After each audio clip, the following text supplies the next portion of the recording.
as long as soon as well as, and as far as. In everyday conversation, hindi naman tayo pwedeng gumamit lagi ng if.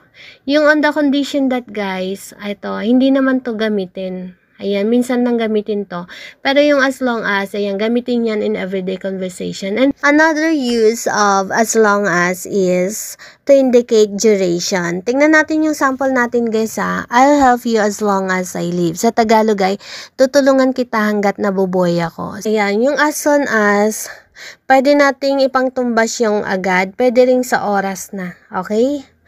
Example, guys, as soon as the class is over, the students can leave. Sa Tagalog, sa oras na matapos ang klase, pwede nang umalis ang mga estudyante. We should invite Jenny as well as Steven to the party. Dapat natin imbitahan si Jenny, pati na rin si Steven sa party. Siya nga pala, guys, para mapanood ninyo ang video na nagawa ko na related sa topic na to, click nyo lang yung link sa baba. Salamat!